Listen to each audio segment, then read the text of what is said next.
Hello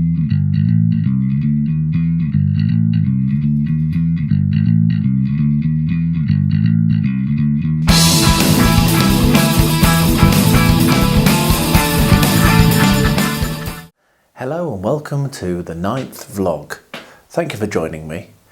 This one is, I think, a slightly shorter one. I've spent more of the week working on Tony than actually doing any other type of hobbying. However, I do have a few things to cover off, so I'm going to shut up now and I will see you at the end of the video. The walls are now securely fastened to the cardboard base, and so for the last 10 minutes or so I've been fettling around inside trying to work out my next steps. Then I thought I'd invite you along to show you, because this is also an interesting part of the creative process. Now, I know roughly what the layout is, and as you can see I've pulled out my parts from the excellent box set, the Mines of Moria even, if I can say that correctly, which comes with all the miniatures that you'll need to play this scenario, including my favourite, Buddy the Cave Troll. I always think that he is the most hard done by character in the entirety of the Lord of the Rings. So this comes with a door, and it comes with the pillars and with Balin's tomb itself. And so what I'm considering doing is actually making use of this kit on this actual build. So gluing it in place, filling in around it. The only thing I can't make use of in its entirety are the pillars, because they're just too short. But I can make use of the tomb, I can make use of the little, the well, the amusing well, and I can also make use of the door. That can slot in nicely with a little bit of surgery work. But what I did want to do, and I have mentioned this in the previous segment on this, is I want to have the way that the doorway is actually down a little corridor. So I'm just starting to plan that out. And I'm also starting to plan the runway or the walkway around the edge, the slight raised platform that goes around the edge of the entirety of the tomb. So the first thing is I've worked out roughly how high I should have this wall, which I've marked on there very roughly, but I'm not cutting it yet, I'm just planning. And the next thing I was looking at doing was, well, how far should I take that from where the door is, and where should it jut out from? And what I would like to have it is so that one of the 25mm figures for Lord of the Rings Middle-earth strategy battle game can fit in, and there's a little bit of a trap zone there. I wanted to make it so that you could come through the door and there could potentially be a miniature or a model stood there in ambush, because yes, we're going to play the original scenario, but who knows what other scenarios you may come up with to play on this awesome terrain. So that's roughly where that's going to position. And what I've then got is this, which is just about 2 inches wide, I think. Let me just measure it. It is 30, yeah, so it's about 3.5, so it's about 1.5 inches across. And this is probably roughly the dimension I'll have for the platform that will go around the edge. And what I'll do is it will be twice this height, so twice this thickness, and I will put a step up or steps up that will go behind this little corridor. So the corridor will be on both sides, and then you'll have steps going up both sides to this platform. And I will probably also put steps in the middle of each of the walls as well. So there'll be plenty of ways to get up there, but it will allow for goblins to climb up and shoot without having in the ways, which is clearly what the designers wanted. So that's where I'm at. I'm probably going to not do much more now. I'm just going to continue to look at this, continue to move things around and do my measurements, probably work out how I'm actually going to fit the door in. I think that's a really nice idea. I'm in two minds as to whether I attempt to purchase another box of the Mines of Moria and keep this original one for use, not on this, so that I have two sets of the terrain. That might delay me a bit, but for now I'm just going to plan and work out what I'm going to do, and I'll come back to this video when I've decided and when I have something actually to show you in terms of making. But I thought that was quite an interesting digression into the way my mind works while I'm doing these kinds of planning sessions. Next up, I have to wood stain the roof of the woodshed on this miniature, which will take me a very short amount of time, so I will just do that while you're watching. It's been quite a long time since I've got back to this. I've had a very limited amount of hobby time in the last couple of days for various reasons. I've been spending some time on tourney, getting a few things done. I've got a big tournament coming up in Australia. Thank you, Lucky, for Zob with his Ardour Unleashed. That's happening very shortly. And so I've been spending a bit of time just tidying up a few things and improving some of the flows, which is also part of my hobby, I suppose. So you can't argue with that. But it does mean that getting time on these models has proven to be quite difficult. So there we are. I'll do another coat of that another time and finish that off this evening. But that's the next step on this Sarissa building. Next up, I'm going to be looking at removing this door. Now this is an idea that's come to be late. As I've said, I've got some horses and I would like to have this done as a stable door. Now I have got the correct blade somewhere, but can't find it. Typical. So I'll probably find it as soon as I finish this. So I'm going to have to do something a little bit more awkward, which is to use a non-correct blade and kind of saw away at it until it comes out, which is not really ideal. So I'm going to have to do something like this.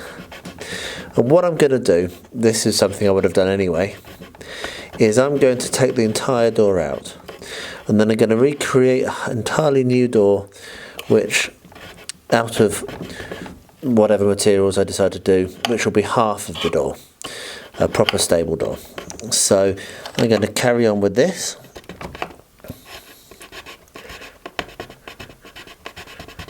It's not ideal. Should really have done this very much easier if I'd have removed this door before making the building. But on this channel I show you everything, including the mistakes I make, so that hopefully you can think ahead and plan and not make the same mistakes. Doing this with the correct tool would also be much easier. And it may be that I have to just give up on this. There are only 4 tabs holding this door in place, and these knives are quite sharp, but ideally I'd be doing this with a saw blade.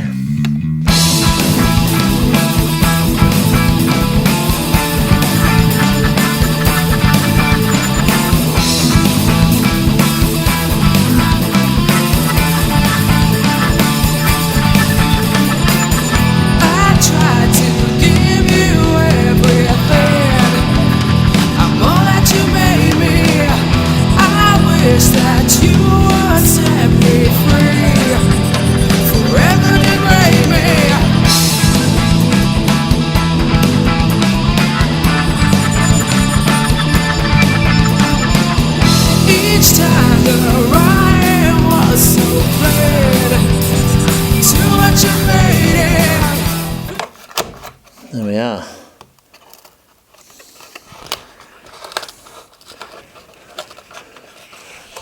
Well, hey, success. There we are. Easy. With my thumb, easy. Welcome back to my painting bench.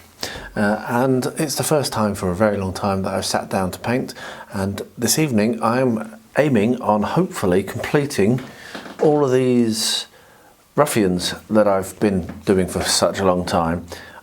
It's starting to annoy me now that they're still in the state that they're in, which is of some of them relatively far along and some of them, yeah, not so much. So I've got my laptop in the back, as you can see, which I'm going to be watching some YouTube videos on. Top Table Gaming are doing a video which I'm going to watch, so I'm looking forward to that. And I'm just going to set myself here and paint away. I'm not going to put my camera on and film. I'll show you at the end of the evening what I've done, because frankly I'm going to be focusing on either painting or watching YouTube, and having to think about keeping my hand in a particular place is just a step too far. So let's see what I can get done, and hopefully I can complete this project of the Ruffians, and then I can move on to my Battle Company painting, which is still just undercoated, hasn't been touched either. So let's see what happens. So that is the evening done, and I've had a very good time watching Top Table Gaming showing off their new live stream technology. It's absolutely amazing. So yeah, if you hear about that, or a tournament organizer that's looking at having live streams from your event, get in touch with Top Table. It's just blown my mind. It's the best live streaming I've ever seen. Anyway, that's completely off topic, but I wanted to drop that in there because it is brilliant. I've made some progress, but not as much as I wanted to. I'm not a great speed painter. It takes me a long time to do anything, but I am quite happy. Let me just move this light a little bit, which was put in there so that you can see. So I've done some pretty good stuff. Focus down there, and there we are. So yeah, I'm pretty happy with some of the colour schemes I've picked, particularly this one. I was quite happy with that. I based it with, I always undercoat in black, which annoys me sometimes, but it's just my habit. I should really snap that and use grey. But I put a lighter colour underneath that. I think it might have been dark sand 70847 dark sand, and then when that was off, I went over it with game colour moon yellow, and that's come out very bright and looking very awesome. So that's what I'm particularly happy with. Yeah, I've made some good progress. They're not quite finished. I think there's probably another 2 or 3 hours at my speed to go. I'll have to do the all their hair pretty much. I haven't really touched the hair, and then finish off some of the trousers and things like this, and then do the washes. So I'm happy with that, and I look forward to getting more time at some point to paint these again. Now I want to talk about floors. I have a couple of these buildings and another one here, which is just out of shot mostly. And I'm doing quite well on the outside, on the exterior, but I've not really done very much to the interior, which looks a bit rubbish. Now, the interior isn't a huge problem for most people, but for me, I'm a completionist. So what I have is 2 options here. Well, one of them is some herringbone pattern that I've just printed out, which is going to be perfect for going inside this building over here. The other one is a sheet that I got from Sarissa, which contains some mosaic floors, and I'm going to put those mosaics inside this one. Either that or the other building with the dark red. And I will be doing some more searches. I found that herringbone pattern on Google, and it's okay. I'll be doing some more image searches and looking to print out some more types of flooring, and I will be using them on all of these models. So that's my plan for today. As I push towards finishing these, I have painted the inside of all of these Sarissa buildings with my MDF sealant, and now that that's gone off, in preparation for putting the floors in, before they do the floors, which are going to be the printed things I showed earlier, I'm going to paint the walls. And what I'm going to be doing is I'm going to paint them white first, and then I'll pick a colour. The white will seal off and hide any of the wood, and I'll do this before doing the floors so that I don't have any overspill onto the nice printed patterns. So I have some just normal white paint that's from a craft shop, actually from a Belgian supermarket as it happens. And I'm just going to paint this on all the walls.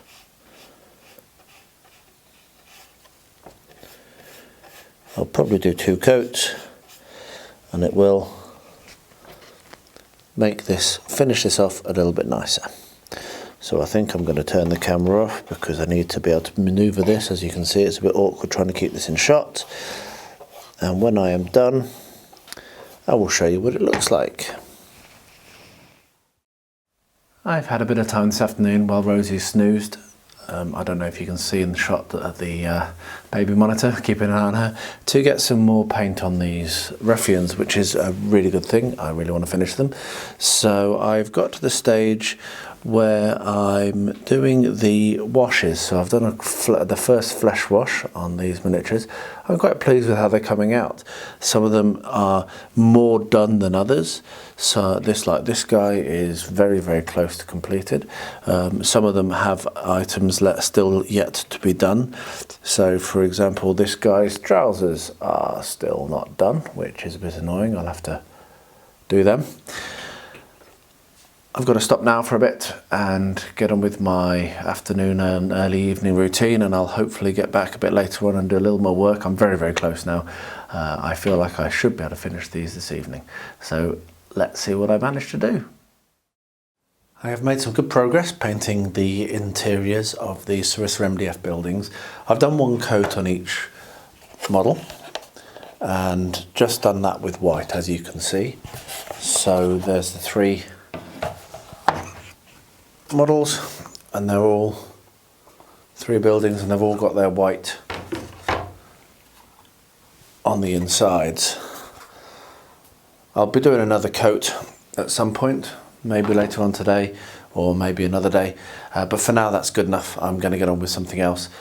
This will mean that when I've finished doing this white, I can pick a colour for each room, and then I'll be able to, when I've done that, I'll be able to do the flooring inside.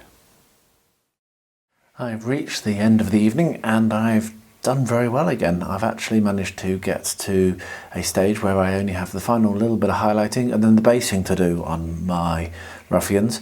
I will drop some photographs in because that will be easier for you to see.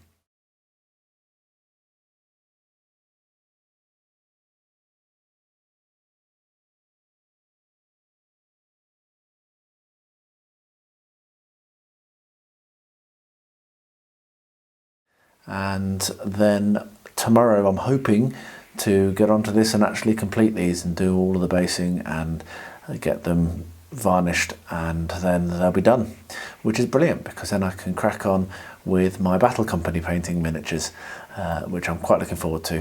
Kind of chameleons. yes, that joke. Well, another week done, another vlog vlogged. Thank you very much for watching. I hope that you've enjoyed it, even though it has been slightly shorter than usual. There is a reason for that. I spent some of my hobby time this week doing Tawny, and I spent some more of my hobby time this week actually filming a playthrough of Unbroken by Artem Safarov, which will be coming out on Tuesday, so I hope that you get to watch that and you enjoy it. That's a new type of thing for me to do, playthroughs of games, and please leave any comments on that video. I really would appreciate that. So for now, I will raise the traditional ginormous cup of tea with the tea bag in it, because that's how tea should be made, towards you. Wish you happy hobbying, and thank you very much for watching Beard Clipper.